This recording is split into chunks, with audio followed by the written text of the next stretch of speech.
right, welcome everyone to today's show.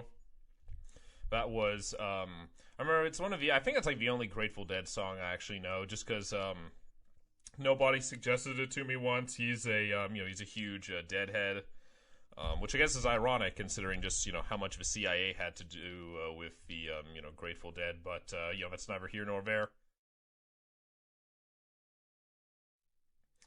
And, this is, I'm just going to start with a 900-pound elephant in the room. This is from nhjournal.com. What's going on, everyone? Thanks for tuning in. Welcome to the Friday show. I wish I had more positive stuff to talk about other than, the Crypto 6 becoming the Crypto 3, although I do think there is somewhat of a positive angle to this. The silver lining in the gray cloud. And we're going to talk about the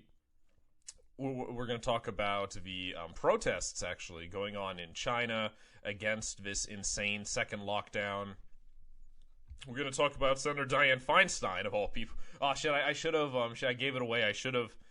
No, it wouldn't have been very funny, but I should have done like a bit where I say, this. You'll never guess which prominent Democratic politician is being accused of memory loss, and obviously the first spot would be Biden, which I haven't seen any footage I haven't seen particularly that much footage from Biden. So other than the shaking hands with the air thing, which honestly, you see these people freaking out on Fox News, they're like, oh, he's shaking hands with nobody, he's going crazy. Excuse me, no, he's not shaking hands with nobody. He's shaking hands with the air. Okay, that would be if I see nobody and Biden shaking hands. No, I'd probably be. No, I'm not gonna say it. That's filthy and could get me a Secret Service visit. And your problem with him now is that he's shaking hands with the air, not with him. Or at least with his daughter, writing that he took inappropriate showers with her, not him sniffing kids. Like, oh, suddenly now you're all having a problem with it, all you stuffy talking heads. So we're going to be getting into that. Where'd you go? My cat, I do have an amazing cat, although I guess he's still technically like a kitten. He's going to be turning 1 year old very soon. But he's amazing. He loves to play fetch. Like, I have these little catnip mice for him that I throw around, and he always ends up losing them. And then one day, I see him bring one that I thought was lost. And, he brings it up to me, drops it, and then I throw it, and then he comes back, and then I, continue doing work or something, and then, I look next to me, and his mouse is there, and he's sitting there, and he wants me to throw it. So if I pause during the show, that might be because of that. So I'm just going to dive right in here. Nobody joins the Crypto 6 plea bargain parade. On the day Alright, okay, this is from nhjournal.com. This is from Damian Fisher. And I asked in the listener group today, I said, should I read from a legit source or should I go from NH Journal again just so I get have an excuse to spurg out over how poorly written it is? And so obviously I chose the latter. But there actually was... hold on, where was I? think it was a Keen Sentinel article. I'll just find it now. There actually was a pretty decent Sentinel article.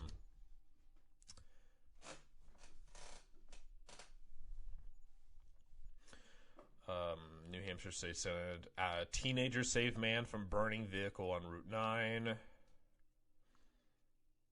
Oh my god. In Keene, pride and pumpkins could make a festival-filled late summer fall. Oh, we gotta see an eminent domain in Keene. Alright, let me just type it into Google News then.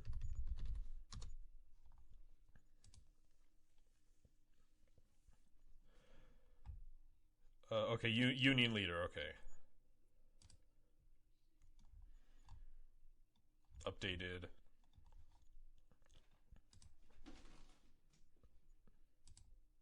Okay, maybe it's this one. Okay, yeah, this was this one. Alright, so I'll read that one after this one. Nobody joins a Crypto 6 plea bargain parade. Parade. Okay.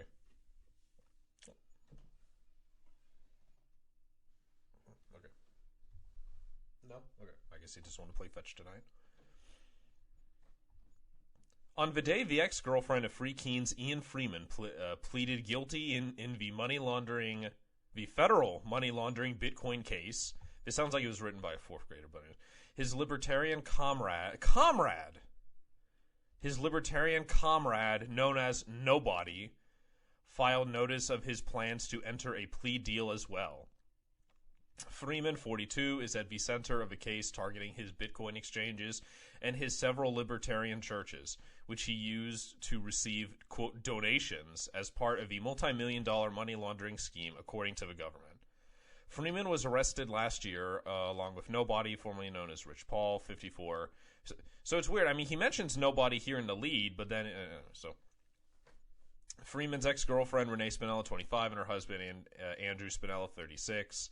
The Spinellas entered into plea agreements this week. Okay, I read that already. Oh, well, actually, no, this was updated Thursday.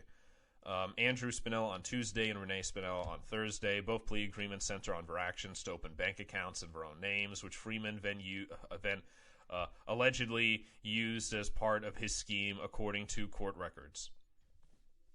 Well, Andrew Spinella... Oh, there's your mouse. Okay. While Andrew Spinella was able to bargain for no jail time in exchange for his guilty plea, Renee Spinella was not as fortunate in making a deal for her role in setting up the bank accounts for the Crypto Church of New Hampshire.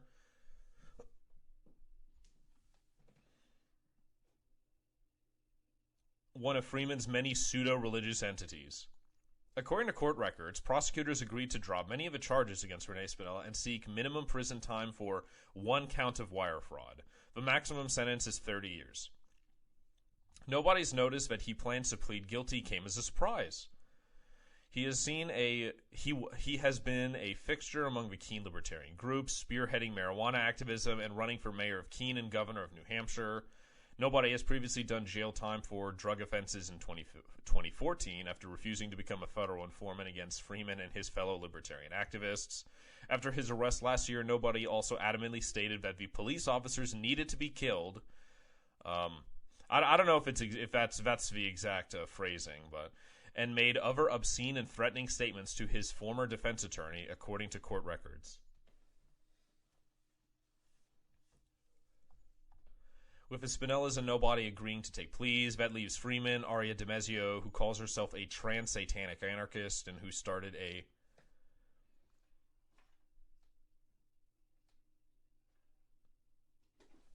Yeah, I mean, this is so poor. Like if I was writing this, it would be Aria DiMezio, a self-described trans-satanic anarchist, started a satanic temple that has been implicated, a satanic temple that has been implicated in the scheme. So that's how I'd write it. But anyways, and Colleen Fordham, a 62-year-old Alstead woman who operates the convenience store in Keene in a building Freeman owns. And notice here, this guy doesn't have images in his articles, except here he decided to have one of Renee. I'm sure he did a lot of research, right? Looking right for the best picture to use. This creep.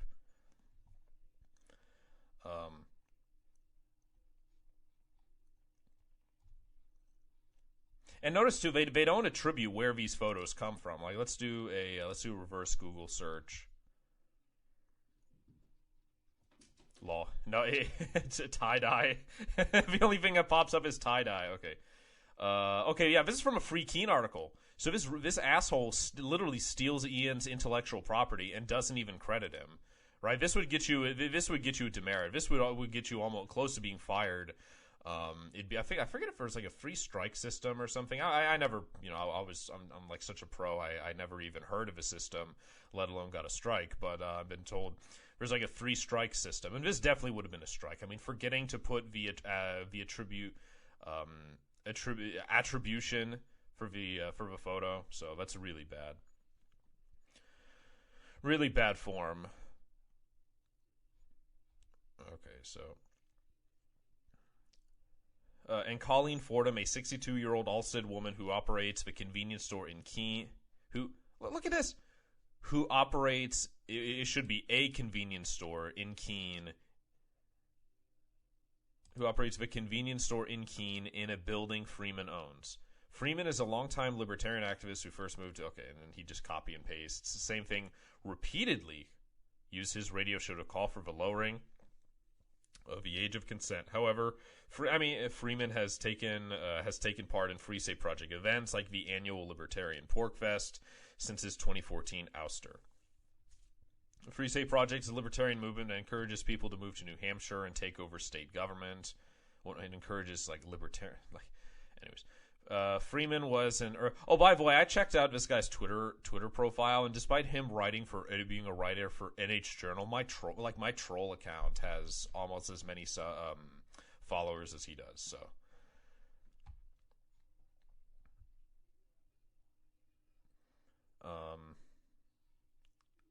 according to a prosecutor, since 2016, Freeman and others have operated businesses and phony churches that allowed criminal customers to exchange over $10 million in fiat currency for virtual currencies. Isn't it interesting that the year they say these alleged crimes started is also the year that their last attempt to get Ian thrown in jail failed with the child pornography raid?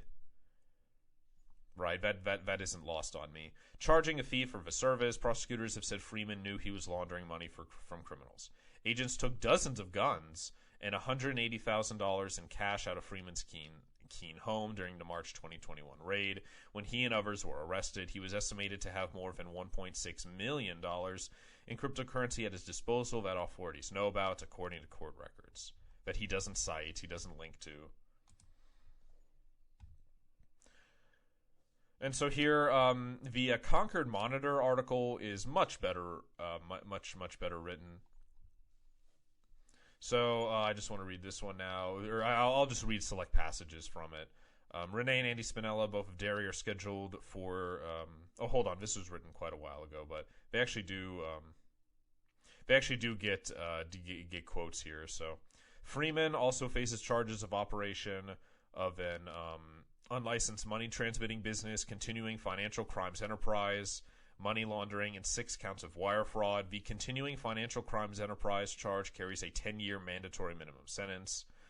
And so here we go. They actually get a quote from Ian. Quote, unfortunately, the way the federal government works is they do their best to intimidate people by stacking on as many charges as possible, Freeman said Saturday.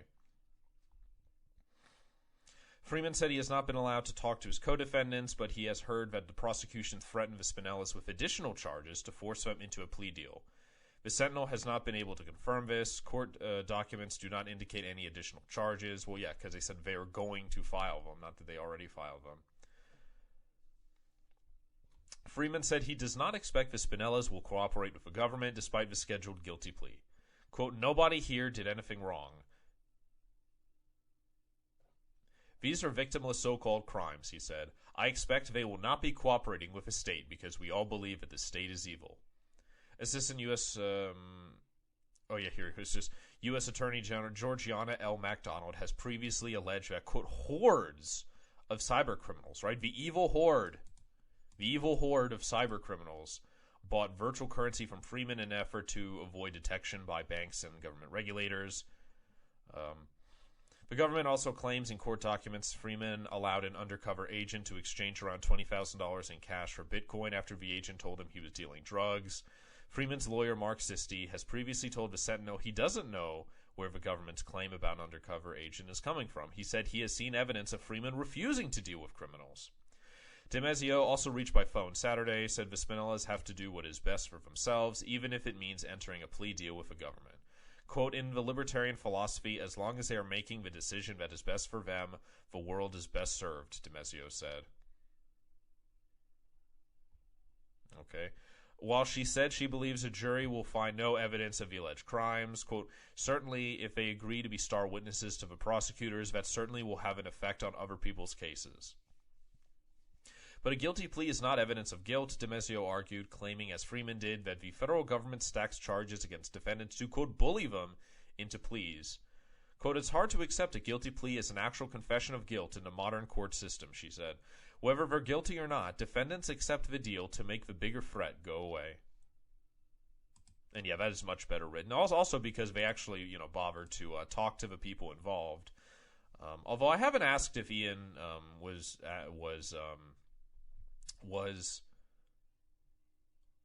reached out to, or if he if they did reach out to him and he said no. What's this? What are all these things? Oh, here we go. Well, I got the order.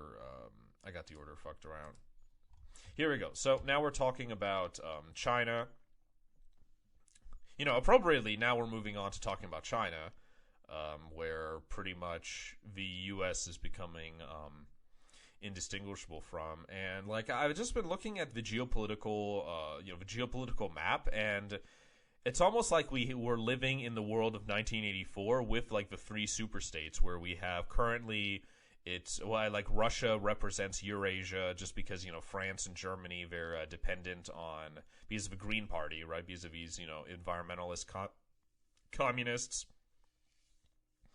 These, basically, green communists, right? Reds who disguise themselves in green, they got rid of nuclear power in Europe, and so now Europe is dependent on Russian natural gas. So, if let's say there was, a serious, legitimate war, without energy, right, domestic energy, it doesn't even matter how much oil reserves the German or French militaries have, but if they can't get energy, and the U.S. obviously isn't going to be able to, hell, even in relative peacetime, the U.S. isn't able to match Russia's, match the energy they would receive from Russia. So, certainly not in wartime. Hell, even the U.S. is barely even able to, with the shit that happened in Texas and this Green New Deal destroying all the energy infrastructure, the U.S. is going to have a hard time powering itself.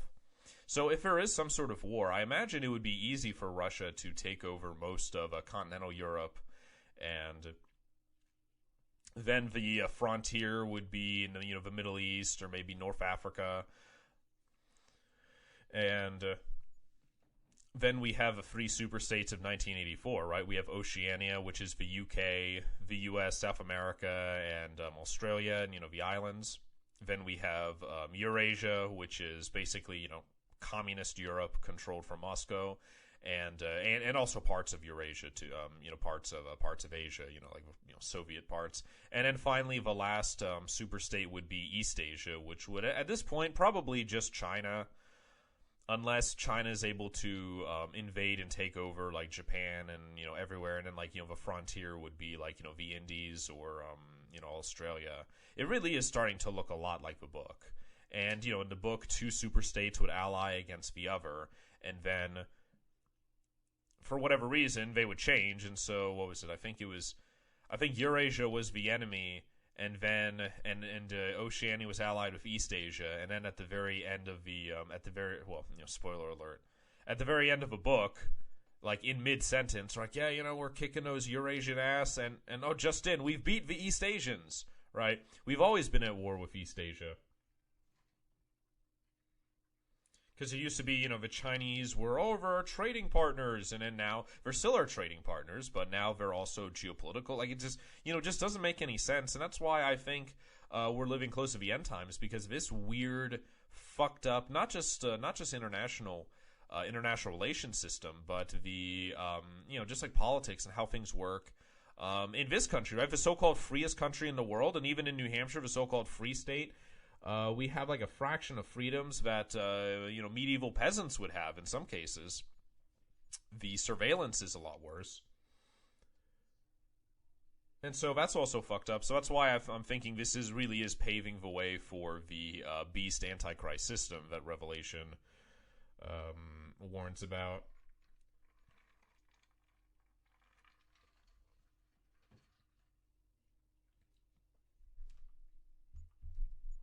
Growing defiance of COVID curbs in China bring wave of arrests. This is from Reuters.com. Beijing. April 15th. Sun Jian, a 37-year-old master's degree student in the Chinese city of Yantai, for months staged a solo campaign against his university's COVID-19 prevention measures, including blistering criticism on social media. 100%.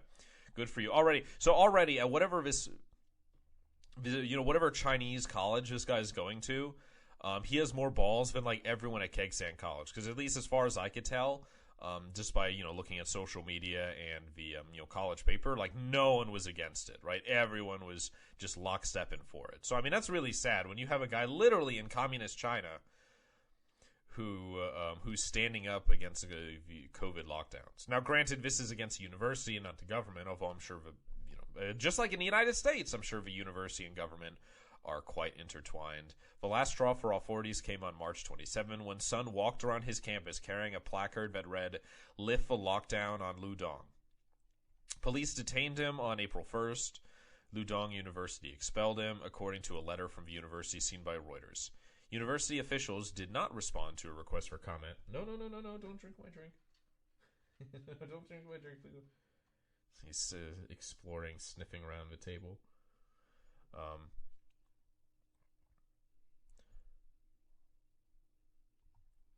The Chinese public have been largely supportive of the zero COVID policy that kept the coronavirus at bay for the 2 years after it emerged in the central city of Wuhan in late 2019 and spread rapidly around the world.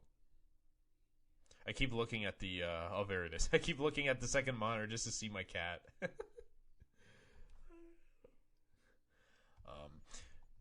Yeah, I guess I could just let him down here. I mean, so far, like, I'm just afraid he's gonna get the zoomies and, like, unplug, the computer right in the middle of a stream. But I actually did make oh, there's your mouse. I actually did make an effort to clean up the wires under here, so it's not, a total jungle. Here we go.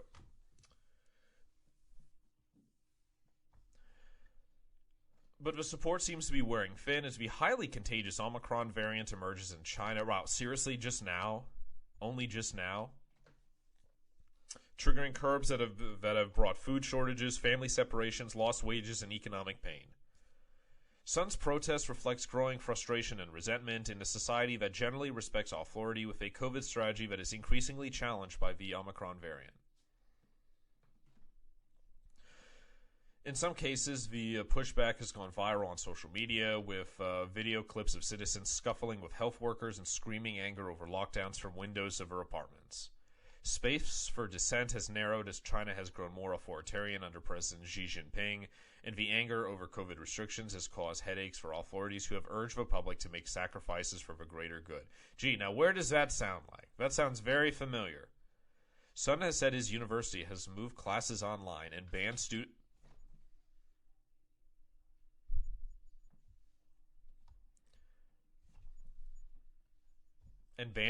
from leaving campus, receiving packages, or getting outside food deliveries. He dismissed the curbs as unnecessary, given what he said was the low death rates associated with the Omicron variant. The trouble brought by the virus can't be compared with the disruption from some of the anti-COVID measures taken by our school, Sun told Reuters by telephone.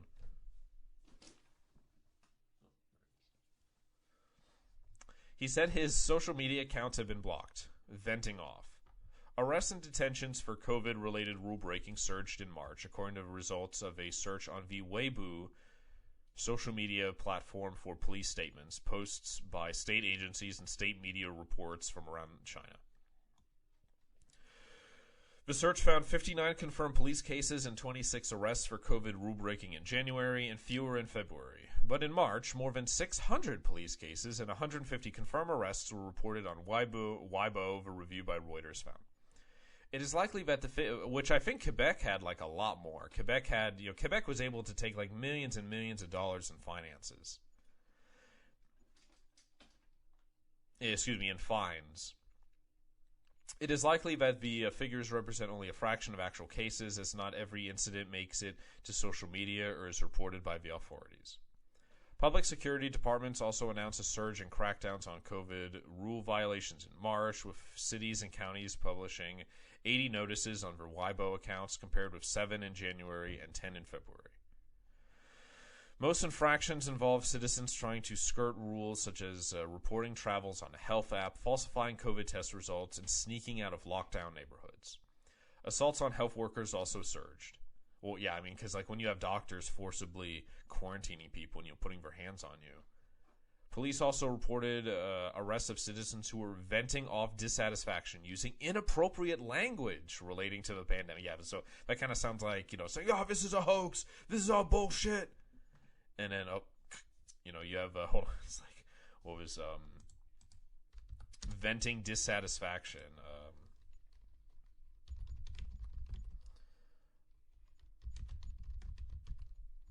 Like that scene in, through Scanner Darkly.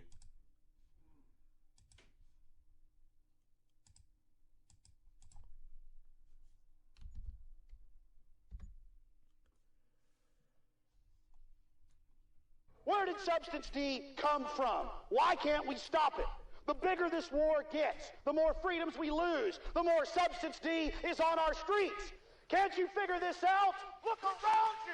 Look how far we've come. Humanity wasn't meant to live like this. Right, this is when Keanu Reeves met he met Alex Jones behind the scenes. I think I saw a picture of him and Jones and a whole cast together. Every waking moment, tracked and traced and scanned. It's time to stop submitting to this tyranny. It's time to realize that we're being enslaved. So here we go. The party van, our tax dollars here to protect ourselves. Oh, it's our tax dollars at work to protect us from ourselves. Hey guys, I used to be one of you. Stop selling out your own species. So he gets tased and dragged into the van.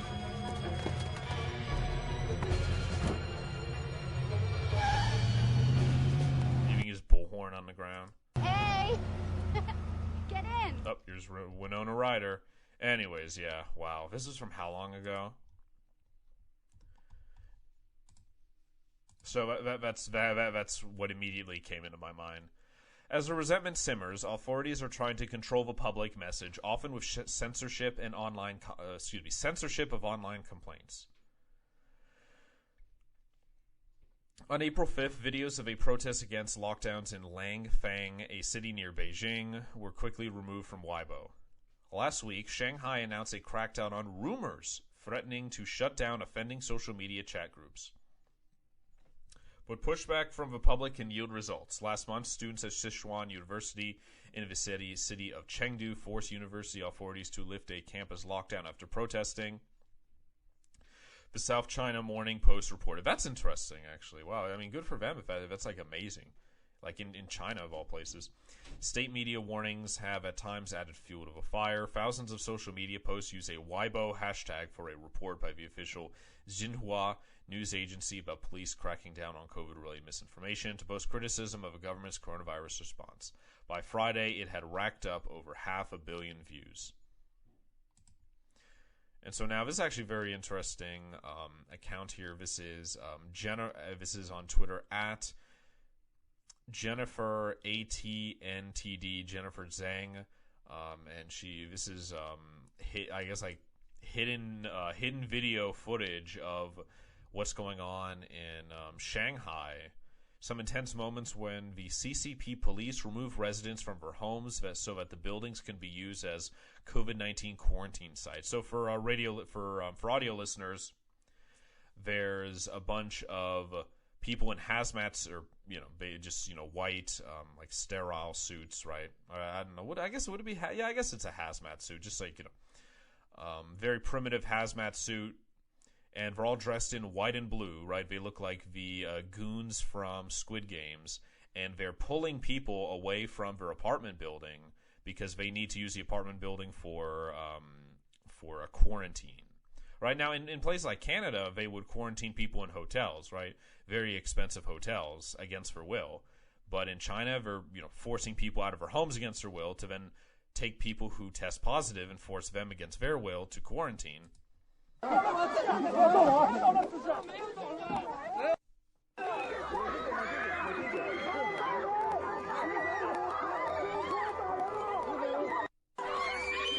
so you have the cops roughing people up.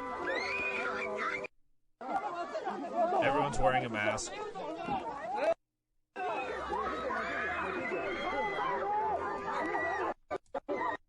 Okay, so then it's just this is just 16-second repeat. I'm sorry if this is too disgusting to watch, but imagine 1,000 people having to share one toilet and there is no water in the restroom of the hurriedly built COVID-19 quarantine sites. And so here we go. This is the toilet, right? Apparently the one toilet you're allowed to use, and since there's no water, it's not flushing. The toilet's literally filled with a mountain of shit. Excuse me, all the toilets are filled with shit. And and then via toilet paper you have to throw it in the trash can. Although that's actually that actually might be a normal thing. I know in South Korea, because and other places, apparently Costa Rica also, my dad said, because the plumbing isn't as good as it is in the United States, people if you you could fuck up the plumbing if you flush toilet paper. So what they do is they wipe your ass, and then you put the toilet paper in the trash next to you, which really must stink up the.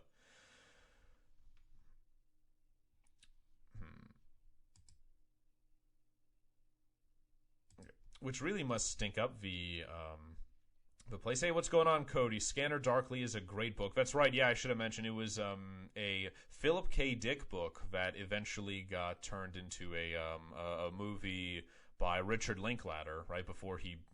Well, I guess he always made sort of like boring stuff, but now the stuff he's been making has been like super boring. But yeah, that was. Let's see. I think the only Philip K. Dick book I ever read, like fully, was "Do Androids Dream of Electric Sheep." I had to read that in high school, and that was good. I actually liked that one a lot. I actually liked the book more than Blade Runner.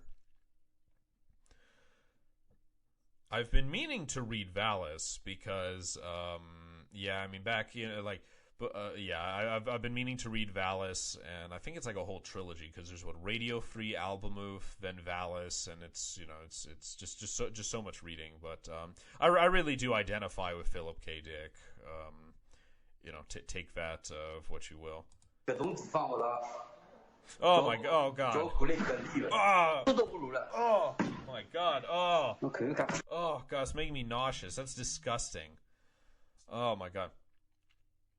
And it's several thousand people too. So when I said 1,000 people having to share one toilet, there's four toilets. Oh god. Oh, I'm sorry. I'm gonna get kicked off of Odyssey. That's disgusting. Oh my god. The fuck. Uh-oh. Main storage is full. Oh well.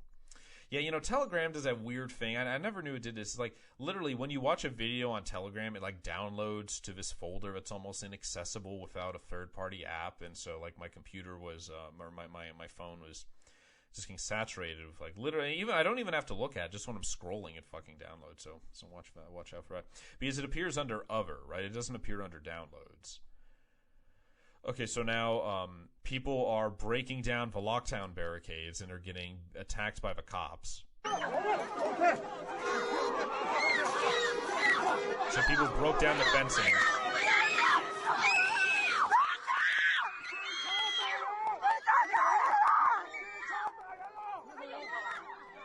And so yeah, I mean it's and people would say, "Oh my God, these cops, these evil communists are a bunch of NPCs." But isn't it the same thing in the United States and the West, right? Germany, the Netherlands, Canada, the United States, where there's a protest and the police are abusing people, right? Abusing children, throwing tear gas into crowds of peaceful people, hitting people with billy clubs and shit, and.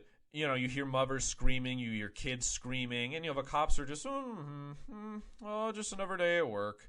And they just have this blank look in their face. And it's like this psychotic NPC, like it's like what a few times that I have, like, confronted cops at events and stuff, right? You ask them, say, "Why are you doing this?" And they just have this, like, blank look at you. They have this, like, blank look on their face. I say, "Yeah, you're a fucking retard. You can't even talk. That's why they hired you for this job." And it's like, it's like that in the United States. It's like that in China. And it's important. It's important that I bring this up because a lot of people, and myself included for a period of time, have this, like, idea about China being like this like anthill society, right? Everyone's, conforming communists, and all the Chinese people who didn't conform went to the United States or went to Taiwan. But I mean, obviously that's not the case. I mean, and honestly, some could say that's the same thing about the United States. It's just we have more illusion about our conformity, right? Because we have the illusion of choice called capitalism versus, whatever the hell system they have in China. But it is. I mean, China does have a very interesting culture. It is the oldest civilization, like, or at least it at once was the oldest continuous civilization. Now, I don't know with what the CCP is doing. I don't know if you could say this is anything like the the Shang, right? And I think it was like the Shang dynasty was like the earliest one. Well, what was it called? The Middle Kingdom, right? The Kingdom under Heaven. And it's interesting too, where the Chinese, even though they've had emperors and a lot of corruption. And actually, were run by foreigners for quite a while with the king, right? Being like northern barbarians, sort of similar to the the Turks usurping the Byzantine Empire.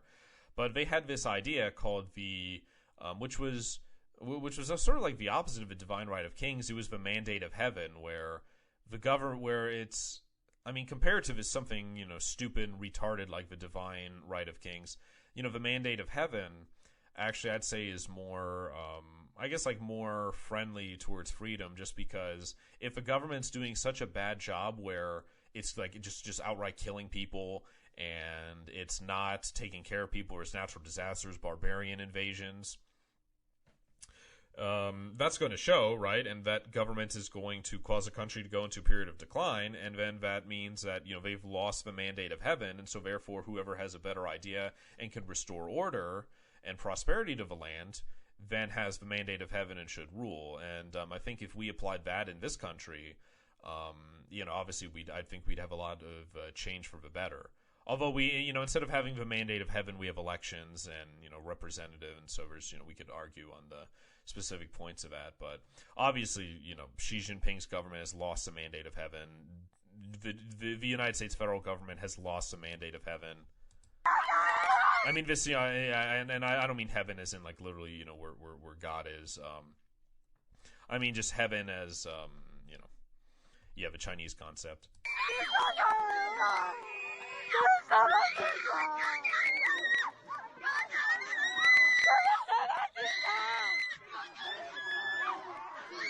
It's interesting too. The Chinese police don't have any weapons. They're all there. You don't see a holster. You don't see a rifle or a baton. They're all just using their fists. So for whatever reason, they're prostrating themselves on the ground.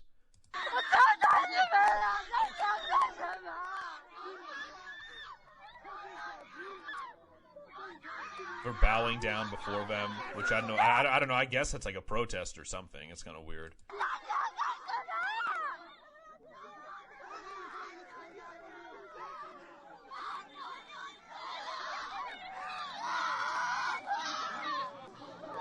Okay, so it's just people screaming. Okay, so we're yelling and shaming the cops. Oddly enough, they all have phones. It's interesting that they don't. When there's like a protest, the government doesn't have like a device that could shut down all cameras and phones. I know that like these Russian billionaires on their yachts have like this system that it detects like the electronics in a digital camera, and it actually like shoots out a laser at the source, so you can't record anything. I'm honestly, I'm surprised Sununu doesn't have that like around his house or at the State House, honestly.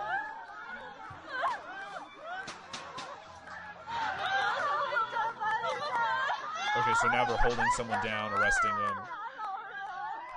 So I guess these are people who tried to escape the quarantine. Okay, so this audio is pretty bad. You get the idea. While people in Shanghai are starving, the owner of this chicken farm is worrying about how she could get her eggs transported to the city. Someone argued that logistics failure is not famine. Really, people are starving all the same. Hashtag CCP China, hashtag CCP virus.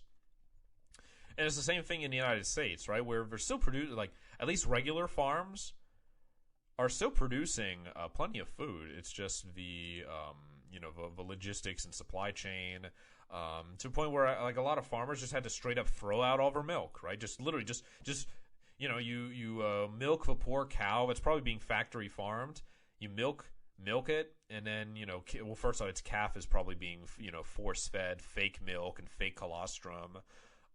Calf is taken as soon as it's born, right? So all the milk is just going towards the farmers, and then they just end up pouring that shit out, and then the calf that they stole from the cow ends up getting killed and turned into veal. But because of logistics issues, that veal is going to go bad. It's going to expire. 被养鸡的网友发布了一个鸡蛋堆成山的视频，称愁哭了，恨不得把鸡屁股缝起来。 So it shows all these eggs. 自己家养了将近1万只鸡，而且鸡每天都会下蛋。如今物流停了，虽然鸡蛋卖不出去，但是鸡每天的吃喝拉撒。 Okay, so it shows all these eggs. And no one to eat them. And now, finally here, I just want to play this. I don't know how long I'll be able to get through it, but recording of a telephone call reportedly between an elderly man in Shanghai who needs medication, food, and health check and his local residents committee. You could feel the frustration and hear anger in their voices, and you could guess what they want to say but can't. So actually, I'm curious what a residents committee is in China.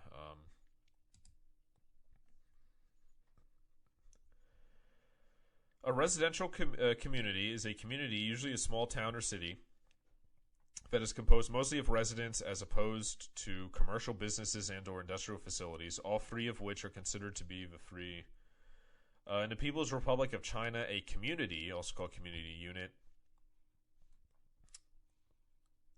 is an urban residential area and its residents administered by a sub-district.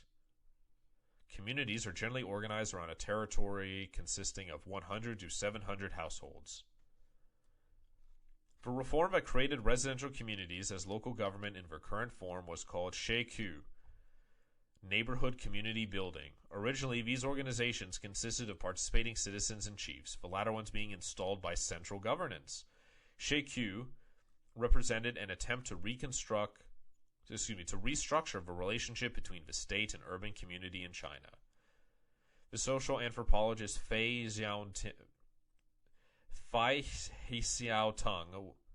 is considered the first to have proposed the introduction of the idea of Sheiku into China. The introduction of Sheiku started after the collapse of the previous existing social institutions, Danwei, during the mid-1990s. Sheiku were supposed to relieve the state of certain duties and responsibilities by transferring them to citizens participating in the Sheiku. They take over responsibilities which in democratic states are assumed by organizations of the civil community. Okay, so instead of you electing a bureaucrat to lord over you, they have an appointed bureaucrat to lord over you. So each community has a community committee, neighborhood committee, or residence committee. The creation, adjustment, or dissolution of a community committee is decided by the sub-district government. A community committee is directly elected and consists of 5 to 9 members. It is responsible to the residents' assembly, which consists of all residents of the community who are over, at, or above the age of 18.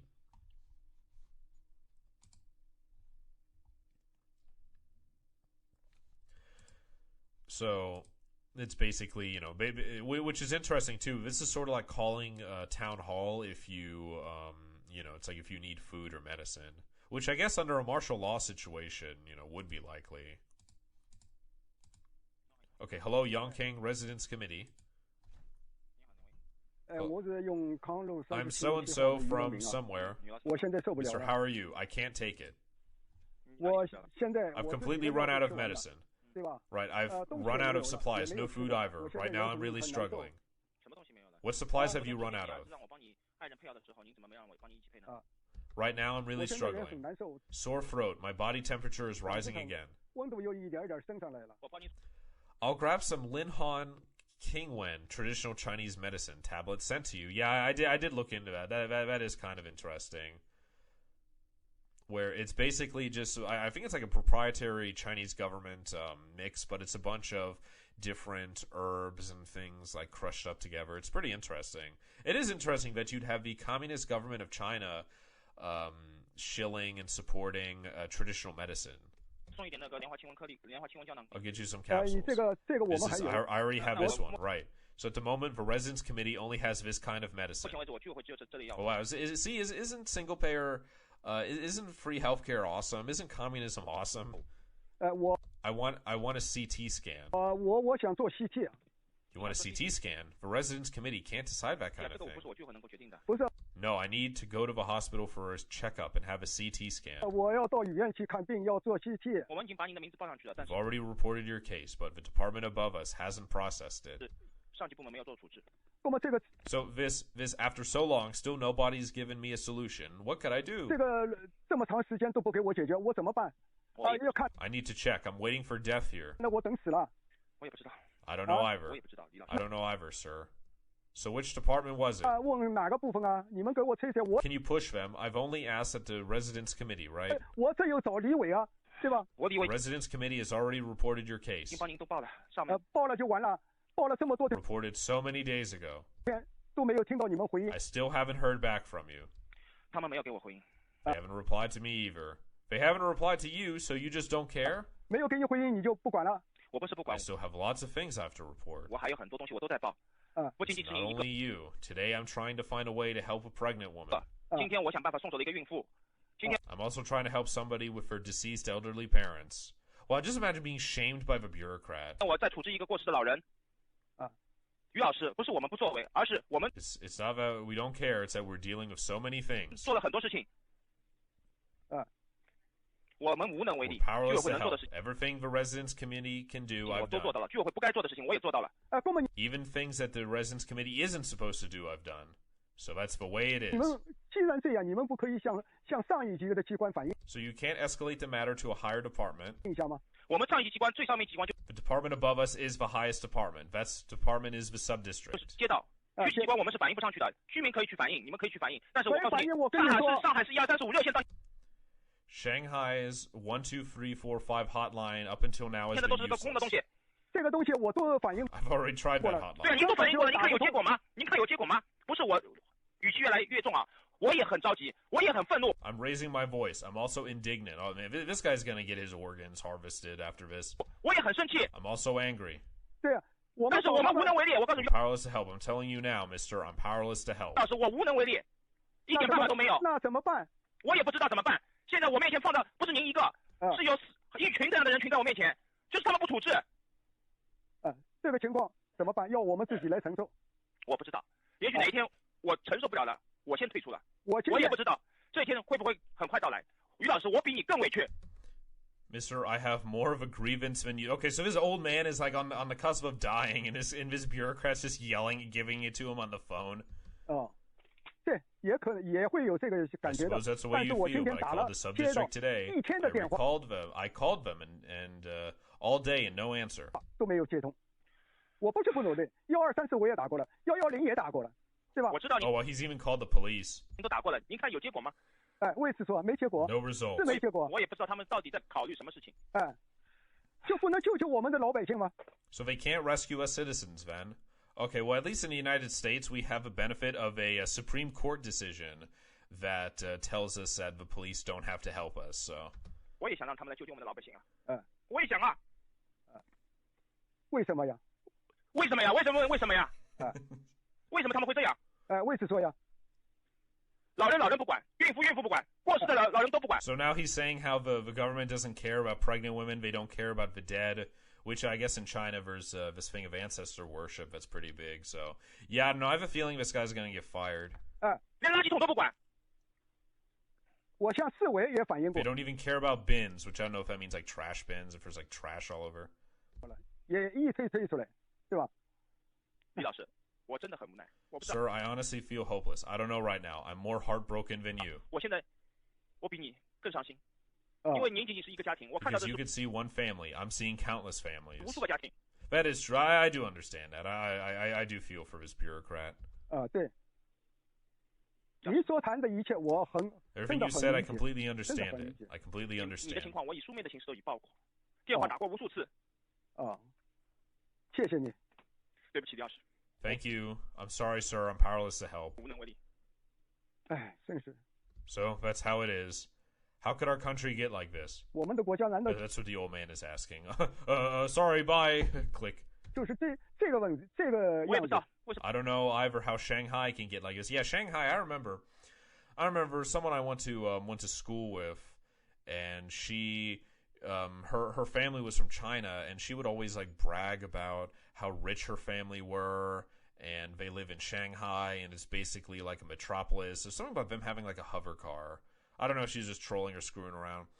And I'm thinking at the time, and because this person is obviously very insufferable and a total bitch, as you know, as wealth does to children, makes it spoil some, extreme wealth. And I'm thinking like, wow, probably a lot of people, die in your uncle's factory or whatever. Like if your uncle's like rich in China, if your uncle's rich in China, he probably had to do something morally repugnant to either get his money or at least to keep it, right? And morally repugnant, I consider working with the CCP. 怎么上海会变成这样？ And so now look how look how the mighty have fallen, right? Look how this Chinese Babylon, right, Shanghai, which is supposed to be like the most like advanced city in China and maybe even the world, and now they can't even take care of their old people, right? And according to what this guy says, they can't even take out their fucking trash. All right. Goodbye. So that was hard to listen to, and yeah, I just looked it up. Lin Hua Qingwen is a traditional Chinese medicine used for the treatment of influenza. It's made out of apricot kernel, isatis root, weeping forsythia, Japanese honeysuckle flowers, and ephrasia. The medicine is in capsule and granular form. It's apparently, its formulation includes 13 herbs, which is said to have been used for medicinal purposes as early as the Han Dynasty.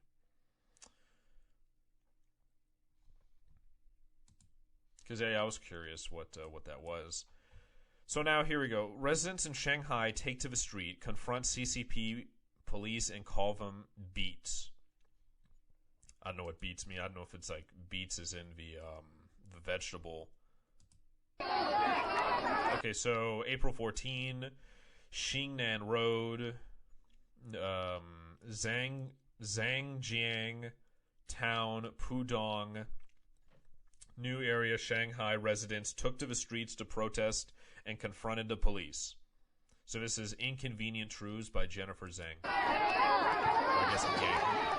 I think it's like Z is pronounced as J. The police beat people up. Okay, so now they have the same medical police wearing hazmat suits, and they have riot shields.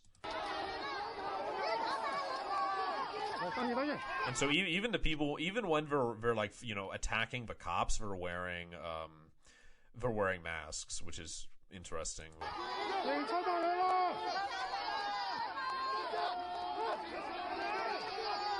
Okay, looks like that cop has a gun. Okay, some of these cops have guns in their holster.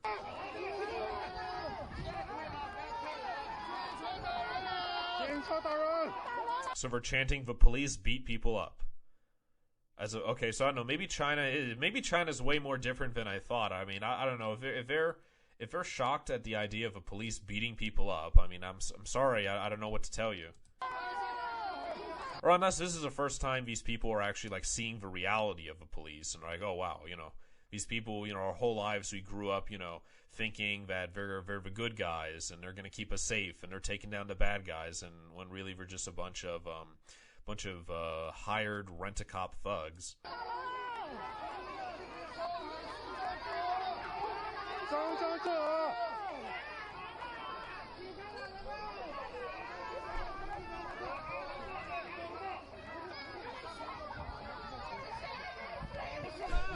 So this woman's like looking down on her. There's like a whole phalanx of cops behind her, and she's like looking down on her phone to text. Like,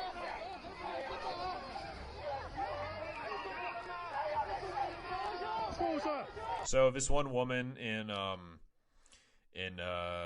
some like hospital like nurse gowns is spraying some bottle on the cops. They're calling them beasts. And so the cops are just pushing them down the street. Are you police officers? Inhuman.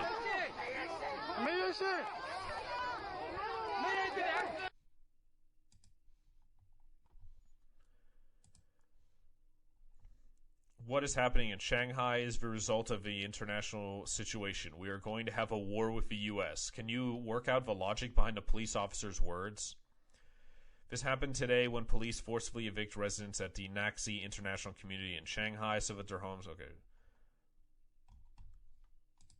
So here, this is a cop, and I don't know, I guess he can't see that the woman is recording, but this is on a bus in Shanghai, and this cop is going to start yelling at the woman. And so he says to her, "The only thing you must do is to stay calm." I'm telling you, this is not caused by our police. I just love it. He's like, physically grabbing, like, stay calm, stay calm. I'm telling you, this is not caused by our police. Yeah, don't believe your lying eyes. This is the result of a whole international situation. If you continue to behave like this, it's sort of funny hearing this guy like lose his cool, like the cop just loses cool and just start like wagging his finger and lecturing on international politics. So he says, well, if you continue to behave like this, there's no hope for China. Just imagine, it's like you're getting arrested by a cop, you know, and he says like, hey, if you don't come in, you know, because of what you're doing, you get arrested at a protest in the U.S. and they're like, you're letting Russia win, you're letting Putin win. We're going to have a war of America, don't you know? You are still like this. We didn't make a scene, did we? No. I said it. There's no hope. There's no way out. There's nothing we could do. Only the Communist Party could save China now. Okay, despite the Communist Party, like, just imagine getting arrested, like Ian's getting arrested at the you know, during the raid, and then they're like lecturing him, like, you know, the Democratic Party, where this is the only way we could save the country. You know, what you're doing is actually helping Putin. Getting like lectured on politics by the cops. Oh my god! But yeah, China makes sense because, you know, cops, politicians, you know, they have like the politics is taken much more seriously in China, or at least by the government there. So what does that even mean now that the cops are just outright saying, oh, there's going to be a war for U.S. unless this is like, you know, a Chinese redneck. Like, this is the equivalent of like a U.S. redneck who's a cop. It's like, oh, you know, you got to give up the Fourth Amendment, otherwise those Arabs will get us. And it's like, yeah, you got to give up your freedoms, otherwise the Americans will get us. Trust in the CCP. All right, anyway, so speaking of the CCP, actually, Biden's approval rating, and now even on CNN, I think I played this guy before. I forget what. I guess since now they had to get rid of Cuomo, they had to get rid of. Oh, who else did they get rid of? Oh no, Jeff Zucker, I guess. Yeah. So now the only on-air talent I could think of was Cuomo. I've been seeing this guy a lot more, and so now even CNN is reporting on Biden's abysmal poll numbers, and yeah, and I mean, I guess this is probably them starting to at least like test the waters to see if they could run or if they could shill a primary candidate against Biden, because if it's Biden, I don't know, I'm starting to think if it's Biden versus whoever, it's, you know, whoever is going to win, right? Certainly not going to be Biden. There is brand new polling out on the presidential approval rating, and it's not good for President Biden. Joining us now, Harriet and CNN senior data reporter. These numbers are really tough. You know, John, I don't like just looking at one poll. I like looking at multiple polls, and there were 4 different polls released. I think the cat must have moved around some wires, and that's why I hear that damn. I think it's it's like an audio cable touching a power cable, I believe, makes that noise. This week, Quinnipiac, we had a Hart Public Opinion Strategies polls. That's with NBC or CNBC, Ipsos Reuters, CBS News, YouGov. I want you to look. These numbers kind of differ. They range from the low 30s to the low 40s. Yeah, so Quinnipiac is 33% approval. CBS News, YouGov is 42%. It's low 40s is not good either. But what's key is the lowest are tied for the low for the pollster. Lowest tier, lowest tier. This is 1 point off the lowest. Lowest tier. And when you have 3 or 4... Okay, actually, just could be their shitty audio. I don't know. I don't know. Could it be my... Oh, well, we'll see. Pollsters showing the lowest numbers for the President of the United States. That is indicative of a president who's in a lot of trouble, at least to where he has standed historically. Well, let's talk about history here. How does Joe Biden, President Biden, compare to former President Trump in this stage of the presidency? You know, there was always that thing, oh, Donald Trump has the lowest approval rating at this point in his presidency. We did it over and over and over and over again. Well, at this point in his presidency, Donald Trump's numbers, actually his average approval rating is 1 point higher than Joe Biden's, which is at 41%, Donald Trump at 42%. A first-term president at this point in his presidency, this is the lowest. This is the lowest for anyone who was elected to the presidency and didn't get up there through the vice presidency. This is a really, really, really bad number. Well, I do appreciate this guy's enthusiasm, though, for numbers. Now, okay, so this is North Carolina. Look, we're even using the same lettering from the Trump Make America Great Again here. I don't know, it's probably the same company that makes the signs. Building a better America. Right, more building back bankrupt. All right. Well, actually, why am I full screening? It's like a 13-second clip. Well, I've never believed that. All right. Let's see. This is why I usually keep the door closed so my cat doesn't get in. Oh, well, luckily we don't have that much more audio for the rest of the show. So. We know quite better than that. Well, I've never believed that.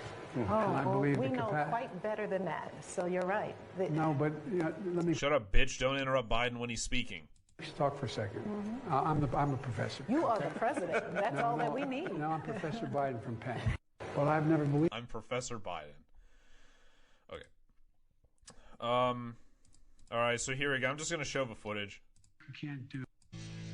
There's not a single thing America can't do when we do it together as the United States of America. God bless you all.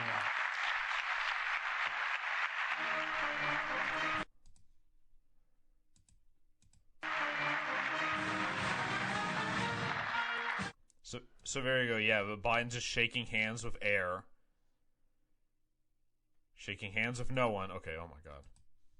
Oh my god, get that off my screen. Okay, so yeah, it's just him. I don't know. It's like it's super underwhelming. Everyone's making such a huge deal. Oh, he's shaking hands with the air. He's shaking hands with the air. Oh, he's senile. It's like, okay, oh, this is making you think he's senile only just now. Yeah, I mean, so I do want to get to here, wrapping up. 4 senators say 88-year-old Senator Dianne Feinstein's memory is rapidly deteriorating from the report, which I don't know if they're bringing this is from BusinessInsider.com. I don't know if they're doing this just to throw her under the bus to save Biden, or, it would be interesting if we have, like, we're both, like, in the same year, both Biden and Dianne Feinstein getting, like, forcibly removed from their positions, or not forcibly removed, but they're forced to step down from their positions due to being geezers, senile geezers. 4 senators told the San Francisco Chronicle they're worried about Senator Feinstein's memory. At a memorial service in June, Feinstein spoke of a dead person in present tense. Oh, I believe in a God of the living, not God of the dead. Yeah, no, I don't think that's what she means. One lawmaker said that they had to reintroduce themselves several times to her in the same meeting. Wow, that is really not good. And hold on, I think she's like in her 90s now.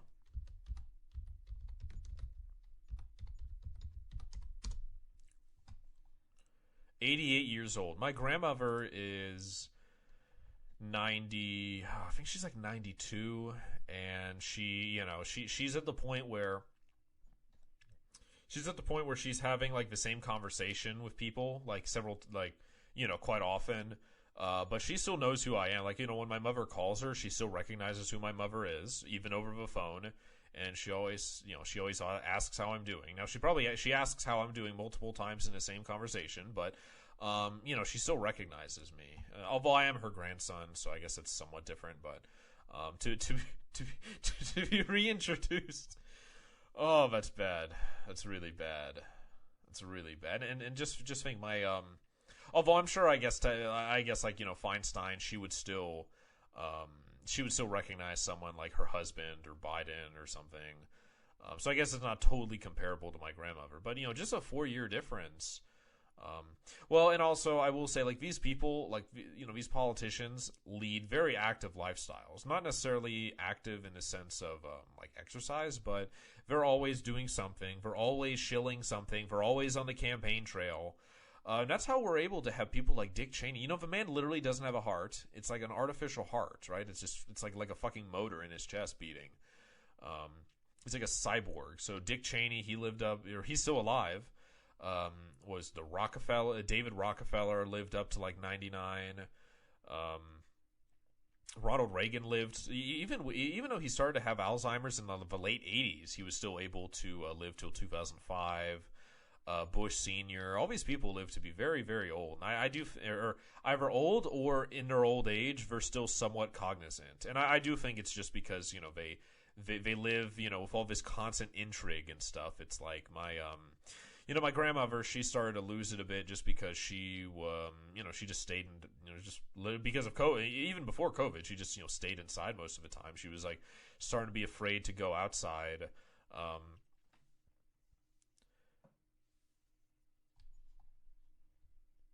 Oh, I lost my train of thought.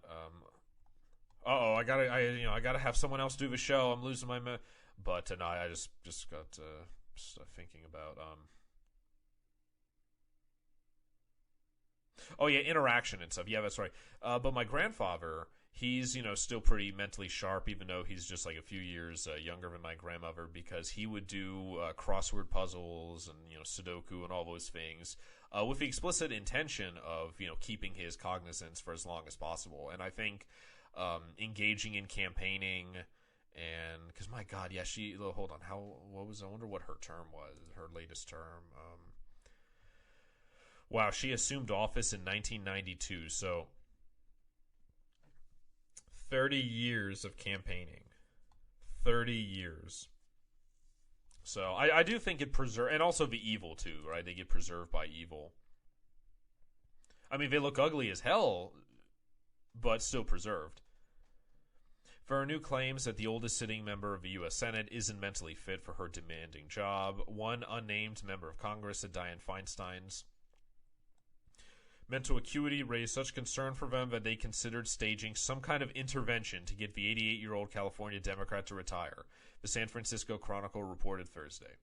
4 U.S. senators, 3 of them Democrats, told the Chronicle they'd seen Feinstein's memory rapidly deteriorating to the point where they worried it interfered with her ability to do her job without significant help from her staff.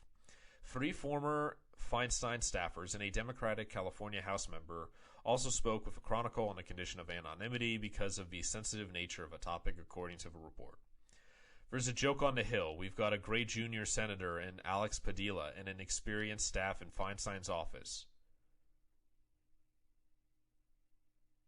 One staffer working for a California Democrat told the Chronicle. I don't know, that doesn't make any sense. How is that a joke?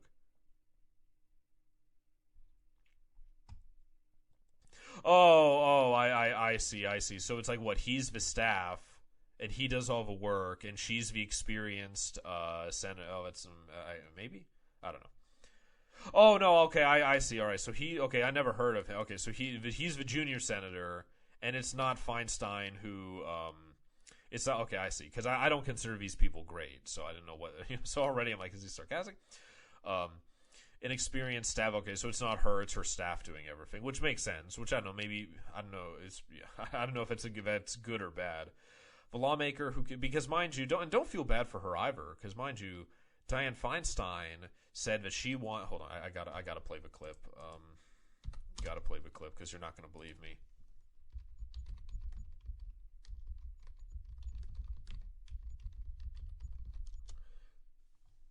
Here we go. This is her calling for a gun confiscation.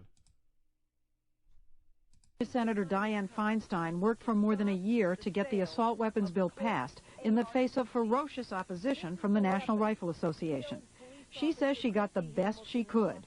If I could have gotten 51 votes in the Senate of the United States for an outright ban, picking up every one of them, Mr. and Mrs. America, turn them all in, I would have done it. I could not do that. The votes weren't here. And thank God for that. So don't have any sympathy for this bitch. She wanted to disarm the American people. The lawmaker who considered staging an intervention said they saw it about doing so because they had to reintroduce themselves to Feinstein multiple times during a single conversation that lasted several hours. That is not good. That is really, really not good. Like that's the kind of like, oh man, that's I forget if there was I was like a plot point in like the last season of 24 with Kiefer Sutherland where like the president had like dementia, and I think it was like he was played by William William Devane. And I just have like this like, and it would be played for drama. I mean, I consider it somewhat funny, but for an average person to be played for drama, where there's like, there's like this young, idealistic staffer, she'd be played by the redhead from, that redheaded intern chick from The Boys. And, she's working for the White House, and then she's in the Situation Room, and she's Biden's aide, and he's like totally senile. And like, there's something like, the Russian troops are, invading into Poland, and everyone's like, looking at the president what to do. And then, she looks at the president. She's like, oh, I know, Joe Biden's a good man. I know he'll make the right decision. And Biden looks at her and he says, so, and she looks like, yeah. He says, what do you think what do you think the president's going to decide? And then it's like, yeah. And then, it's like roll credits or do the Dr. Strangelove montage at the end. The lawmaker who, but yeah, if you have to the way I was thinking of is introducing multiple times. It was like, throughout the year say, hey, yeah, don't you recognize me? We've met, right? Although I guess that wouldn't be too, I've been that way where, I see someone who's like a listener that I saw on Ian's porch in like 2017, and I see him at Forkfest last year, and I'm like, oh, remember me? We hung out on Ian's porch. I'm like, oh yeah, that was a lot of people. Or like, was it Patrick Bateman's whole, oh, I had dinner with Paul Allen in London just last night. It's impossible he's dead. But this is in the same conversation, right? Like, just imagine if someone was doing it, like if someone if Mark was on FTL with Ian, and like in hour number 2, he's like, I'm sorry, what are we doing here? Who am I? Like immediately we're gonna be like, okay, let's go to a quick musical interlude, and then we get Mark out of there. Or if someone's like tripping on acid or whatever, you mute the mics and say, okay, all right, time to take a 12-hour nap. But my God, I'm sorry, I'm just so stuck on this, forgetting who someone is multiple times in the same conversation. 2 of the senators who spoke of a chronicle said Feinstein had trouble recalling their names in front of them, leaving them with a sense that she knew who they are but couldn't remember their names. Well, I mean, she is the senator from California. It could be that she's like stoned out of her mind all the time, for like arthritis or whatever.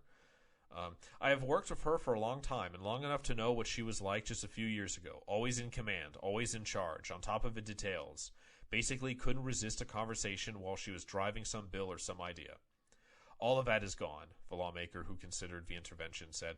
Could it be related to the vaccine? Because this is like similar to Bruce Willis, where all of a sudden Bruce Willis is senile. All of a sudden he has to sell all of his real estate because he's not going to be able to be in charge of making his own decisions soon. And he got like quadruple vaxxed.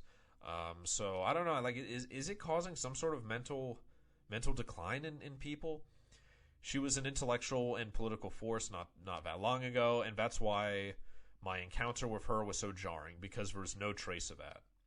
And I remember, like, early on when people were getting vaccinated, people would say, people are losing their belief in God by getting vaccinated, or people aren't the same after they get vaccinated. And I don't know, I've just been hearing so much of that. And at first I said, I don't know, that sounds so weird. I mean, like, what's next? You're going to say there's fucking nanobots and alien embryos in the vaccine? But now when I see stuff like Bruce Willis, I see stuff like this, and also I hear about people getting into fights with her family, and they never, although that's probably just due to the stress of the economy and lockdown and things, but I don't know, it's just weird. Like, so many people are just changing and becoming strange. She was an intellectual and political force not that long ago, and that's why my encounter with her was so jarring, because there was no trace of that. The lawmaker added, we've got an emperor's new clothes problem here. Feinstein, yeah, okay, I'd love to see what this asshole's opinion of Biden is. I mean, if he's saying that for Feinstein. Like, Feinstein has seen increasing numbers of staff departures every year since 2017. The Chronicle reported, all the Chinese spies being recalled back home for debrief. Other Democratic lawmakers, such as Senator Tim Kaine of Virginia and House Speaker Nancy Pelosi, defended Feinstein's cognitive capabilities to the Chronicle. Yeah, well, Pelosi, of course, because she's next. I mean, if anyone, she's like, what, 78? So I think that's actually, yeah, that's like 10 years younger than Feinstein, but still. Oh, yeah, none of these women age with dignity, right? Have you noticed that? They all have their hairs, they all have their hair dyed and, you know, multiple facelifts.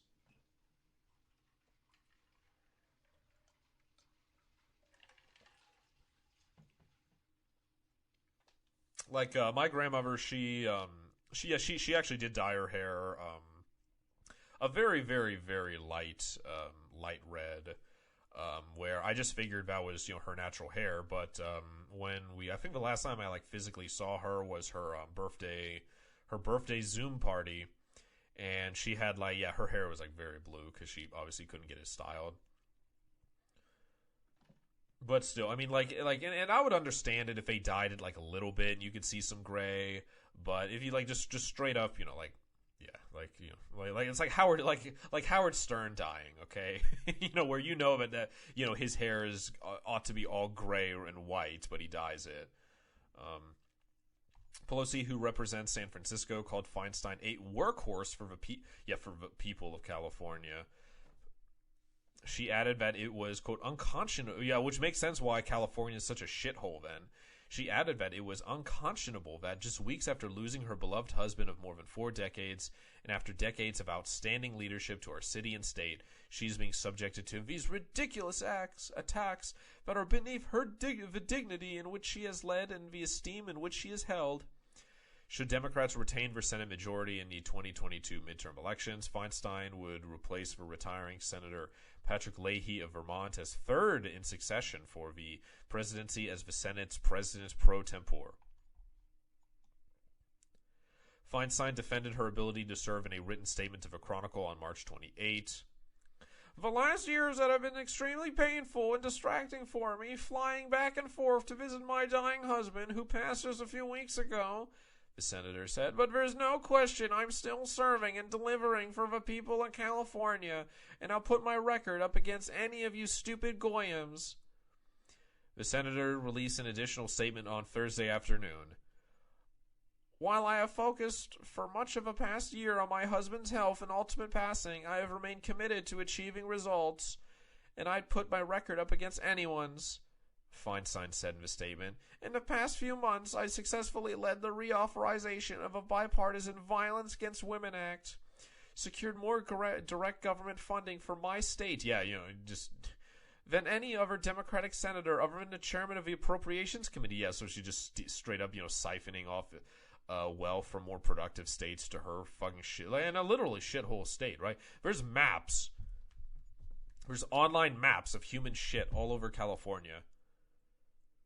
The real question is whether I'm still an effective representative for 40 million Californians, and the records show that I am. There have been several other reports in recent years concerning Feinstein's mental acuity. Politico reported in September 2020 that some Democrats were concerned of Feinstein's ability to run confirmation hearings for the Supreme Court nominee at the time, Amy Coney Barrett. The New Yorker reported in December 2020 that Feinstein appeared to be experiencing memory issues. And I mean, memory issues aside, I do think it's an issue of having people this fucking old in government, because we're just going to be so out of touch, right? Where you have, Biden was going on saying, yeah, people will listen to the record player at night. Like, so are we going to respect the opinion, his opinion on shit like copyright laws, if this guy still thinks people listen to vinyl records? I mean, for like most people still listen to vinyl records. I know some people do. I like vinyl records. The senator has not held a town hall since 2017. She has also drastically reduced her interactions with the public outside of committee appearances and avoids extended sit-down interviews, the Chronicle reported. Yeah, okay, then she needs to go. She needs to fucking go, because that means she's not accountable to the people. She's like a Chinese emperor, right? Being all secluded, having 2-foot-long fingernails, collecting her urine in jars. I mean, if you're not going to do sit-down interviews, if you're not going to, be physically see your voters, you shouldn't be in fucking office. A former Feinstein staffer said the senator still insisted on signing off any communication released by her office, but began experiencing a great degree of trouble remembering what the staff was telling her about key legislation and committee investigations. Senator Feinstein, we're guilty. We're all guilty. We're all guilty. Yeah. Just sign here. Here, just vote this way. It's really hard to have a micromanager who is not fully remembering everything that we've talked about, the former aide told the Chronicle. My biggest concern is that it's a real disservice to the people of California. A flashpoint incident occurred in June when Feinstein spoke at the memorial service for the former commissioner of the San Francisco port, Ann Halstead, whom the senator had known for several decades. Feinstein made 2 sets of remarks, according to the Chronicle. The first time up, she made generic comments about the city of San Francisco and incorrectly gave Pelosi a shout-out as the Democratic leader in the United States Senate. She later corrected herself by joking that she promoted Pelosi to the Senate, but Feinstein did not mention Halstead once in the first speech. Feinstein went back to talk about Halstead. It's like you speak at someone's funeral and you don't talk about them. You just give your shitty, cringe political talking points. You sit down and then someone's like, "Yeah, you're embarrassing yourself. Actually, you have to talk about this. You have to go over this funeral. This Senator Feinstein, this is a funeral." And then it's like, "Oh, well, excuse me." Feinstein went back up to talk about Halstead, but spoke of her in the present tense. It was quite disconcerting, an attendee who has known Feinstein for decades told the Chronicle. It's clear that she's really over the line. So I guess this is an update from 11 hours ago. Senator Dianne Feinstein says she won't resign and is rather puzzled by reports that she's mentally unfit to serve. Following the report of the San Francisco Chronicle that raised fresh concerns about Senator Dianne Feinstein's mental fitness, the 88-year-old California Democrat indicated that she's not going anywhere. I meet regularly with leaders, she told the Chronicle's editorial board on Thursday. I'm not isolated. I see people. Yeah, you see all the shills and all the lobbyists. My attendance is good. I put in all the hours. Yeah, I mean, anyone's attendance could be good, right? Someone who's mentally handicapped could have a perfect attendance record. It's what they do that matters. We represent a huge state, and I'm so rather puzzled by all of this. I don't know why I'm giving her the voice. This is how I imagine she sounds. She's like the slug woman from Monsters, Inc.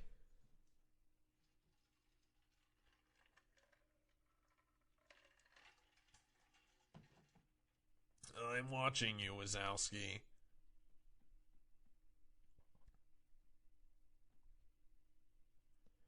A House Democrat from California, also anonymously, told the Chronicle that they had... Okay, all right, so basically this is all over. This is the same thing. Okay, and so let's... Hold on, I actually am somewhat curious here.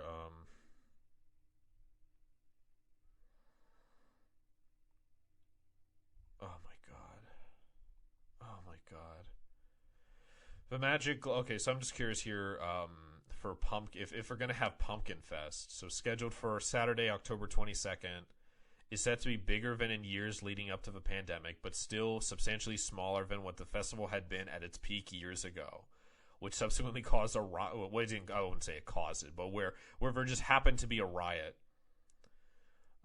Is it going to be worth it? I remember the last Pumpkin Fest. It was like fucking raining, and the guy who runs it's a total status. He wanted to. I remember I was at the city hall for a separate for something separate, but he was demanding there be an ordinance that like limited how many people could be on a property for like an event, and even the tyrannical Keene City Council was like, no, we can't do that, and he threw a bitch fit. And like the city council, tore him a new one, and he had to, go back home with his hat in his hands. I remember this was a few years ago. So fortunately, it looks like he's dropped that. But yeah, Pumpkin Fest is so fucking lame. I mean, who would? Wow, they're still wearing masks at city council.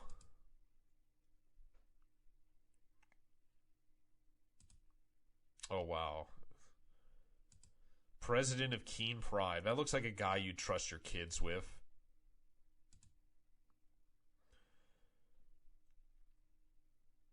And of course, the nonprofit that runs Pumpkin Fest somehow got a at-large city councilor, which,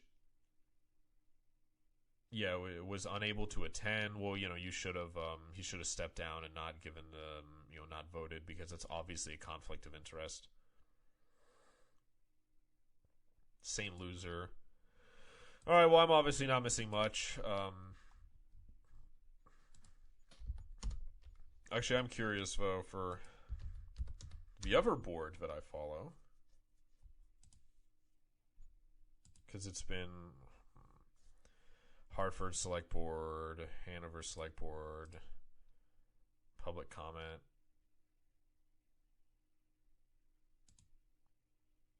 Oh, wow. Oh, it's okay.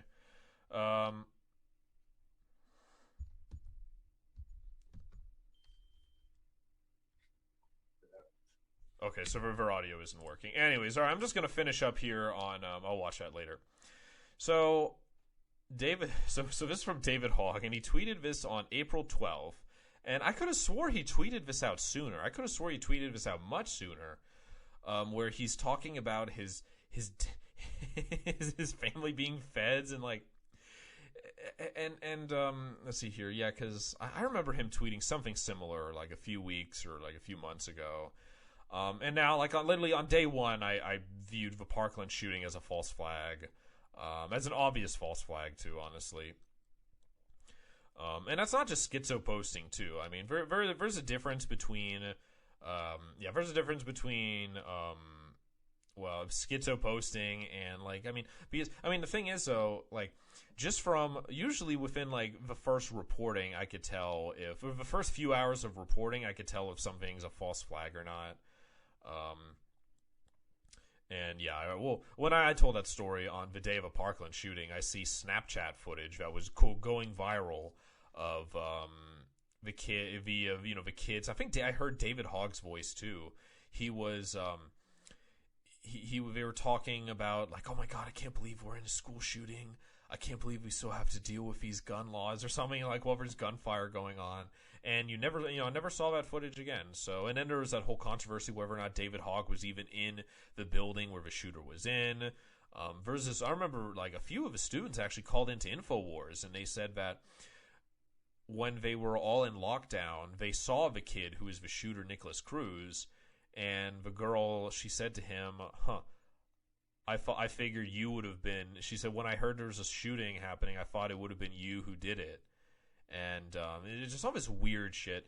And so now we have David Hogg, right, who became famous from that. He got into Harvard because of that. And at the time, I knew his it was pretty common knowledge his father worked for the FBI, which is a huge red flag.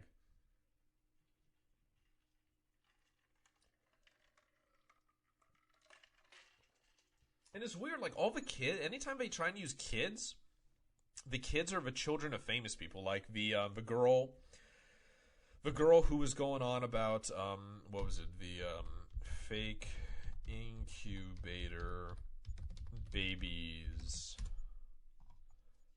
The Nay-era testimony was false testimony. And I still see this shit, on Facebook, where it's like oh, this 15-year-old girl, silenced the UN for 15 minutes or whatever, and it turns out that, yeah, classic example of modern atrocity propaganda. Yet no one ever talks about that. Her last name was Nariya al-Sabah, and that she was the daughter of Saud al-Sabah, the Kuwaiti ambassador to the United States. Oh, so they couldn't even just get some Kuwaiti orphan girl, right? Give her like, $10,000, which I guess is a lot of money there, and say, yeah, hey, we need you to say these things. You don't have to know what they mean. Just read it phonetically.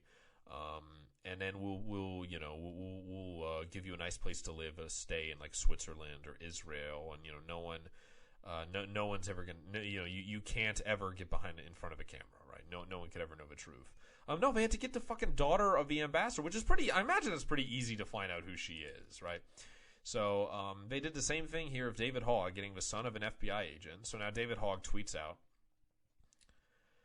Has anyone else had the experience of having a parent who did a lot of classified stuff, and while they can't tell you about it, you start connecting the dots and realize if you're even 10% right, your parent did some insane stuff? Like got awards that don't even say what they are for, very clearly like redacted. So he writes phonetically too, right?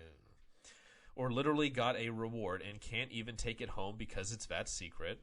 I didn't realize how, not normal this was until I was older. And now I'm thinking of, Daddy, have you ever won an award? Oh, yes, son, I've won a lot of awards, but they're so secret I can't tell you about them. Yeah, goes and, cries in a bathroom and masturbates. I didn't realize how, not normal this was until I was older. And now I'm thinking about all the random things throughout my childhood. And though I don't know what it was exactly he was doing, I'm like, and so he posts the conspiracy meme from It's Always Sunny in Philadelphia. But makes sense. He knows how to shoot guns, fly a plane, fly a helicopter, scuba dive, and skydive, and more. And both my grandpas did a lot of secret stuff too, according to family lore. Some stuff so crazy I don't believe it. It was the same path I wanted to go down prior to everything happening, following in their footsteps. Learn a couple language, computer science, international affairs, and then drop off the face of the earth and work for the State Department. Yeah, that makes a lot of sense. I just imagine exactly. David Hogg is the exact kind of person the State Department or the FBI or CIA would want working for them, right? A bunch of fucking passive-aggressive soy beta males who are easily controlled. And they have an IQ high enough that they could do technical things, but not high enough that they could think for themselves. Obviously not doing that now. I did want to follow in their footsteps. I'd have run, get elected. Hold on. I'd have to run, get elected, and work on the Intel committee or something. It's funny how many conspiracy theories there are, because while it's true my dad was a Fed who did a lot of stuff, can't talk about it, that's it. We really are just kids, and the fact that we are so good, we must be FBI or CIA or something is flattering. It's false. So yeah, I mean, you're so confident in your innocence that you have to go and tweet a bunch of this is so weird. This is exactly like how a criminal does it, right? Like a criminal would, a criminal who wants to brag about his illegal shit, but he's too pussy to just outright say it. He'd say, "Oh well, I am actually very good at breaking into safes, and my family has a history of it, but I personally wouldn't. But if you think I'm a bank robber, then that's flattering." Like me thinks he doth protest too much. Trust me, if we would be a lot more successful. I wouldn't be talking about this, and I certainly... Yeah, so if I actually did do a false flag, I wouldn't be talking about it. Oh, gee, how convenient is that for you? And I certainly wouldn't have so many spelling errors, lol. But it has made it easier to figure out which of my classmates I will probably never see or hear from again after college because they are going to work for the government. Haha. Yeah, no, probably because they don't want anything to do with you. I only talk about this at all because I literally know nothing about what he did, so it doesn't feel like a risk, and he's been retired for over 5 years. Thanks to everyone. Well, and I mean, I just want to say, if the FBI was going to get someone to do something illegal, I mean, wouldn't it make sense that they got someone who is someone who worked for them, so they could, they have an idea of who they are, and they probably have a blackmail folder on them, so they could be easily controlled. And at the same time, if they get caught, then they have plausible deniability because they say, "Oh well, he was former FBI, right? He used to work for us, but we have nothing to do with him now." So that doesn't mean anything. And I mean, I think probably what's a likely scenario is that David Hogg actually does indeed know nothing. He's a useful idiot that his dad. And the only reason he's in the position that he's in is because of his dad, right? But his dad was either in on it or they knew they could trust him because of who his dad was, that they have, blackmail on his dad. I wouldn't be surprised if they had blackmail on David Hogg either. I mean, it's Like, it's like it is still, just hypothetically, right? I'm not accusing him of anything. I'm just stating that it is possible for someone who's underage to be charged with a crime for watching child pornography, right? It's totally possible for someone underage. In fact, actually, a lot of the people who do get busted for child porn are underage because they either make it or they receive it, and it's like from a classmate. Not a majority, but there is like an odd amount of underage people who do get busted. I mean, I do think it's tragic because there's no, no one could possibly memorize every single law. So like if you're 13 years old and you have Snapchat and everyone around you is a degenerate and you literally don't know any better and you have no idea what taxes are, let alone child pornography laws, you take a picture of yourself naked and send it to your crush or send it to whoever your boyfriend or girlfriend is, because I say put that in quotes because if your parents have to drive you to a date, you're not really officially dating. Because when I was in freshman year, I thought I was dating when really it wasn't. But yeah, but in David Hogg. So I mean, anyways, I'm just bringing that up. That's a non sequitur, right? That has nothing to do with David Hogg. But I wouldn't be surprised if they have some sort of blackmail on him. One strange side effect of his job: a BlackBerry ringtone is forever seared into my brain as the sound of my childhood. So yeah, that's not sus at all. Anyway, so thank you everyone so much for tuning in. I hope you all have a wonderful Friday evening.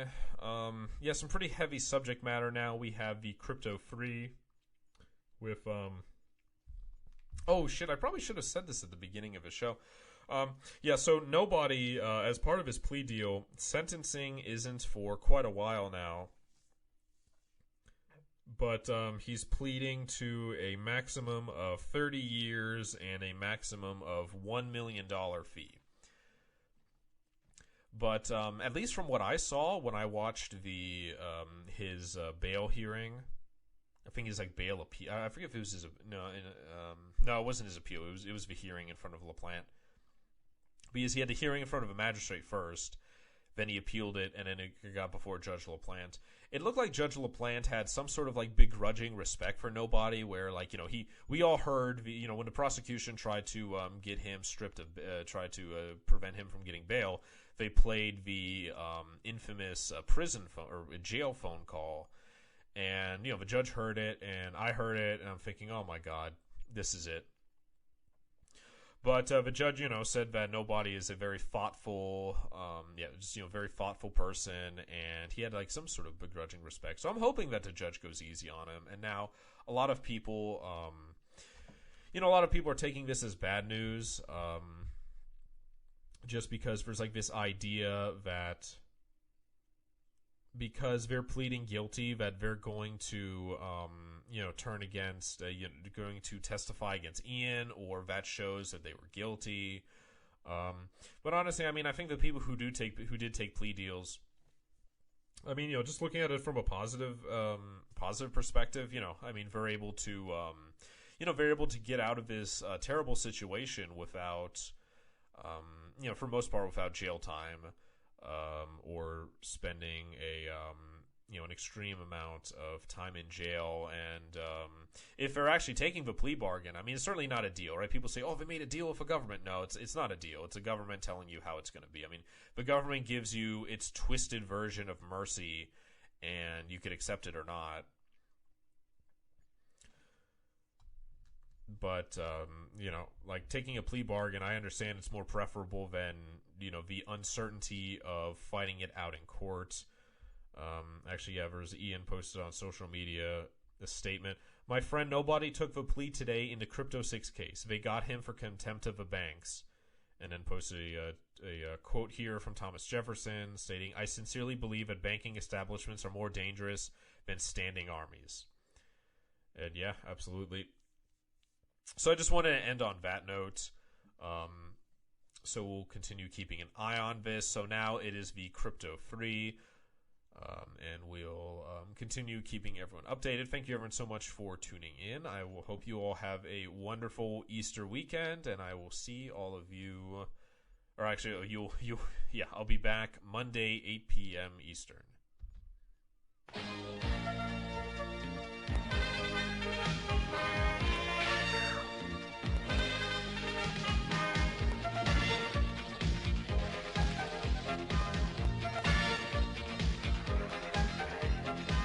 Somewhere out there someone needs me. I don't know how or where, but believe me, I'll walk the universe to find her, for better or for worse beside her, for the honor of love, by the power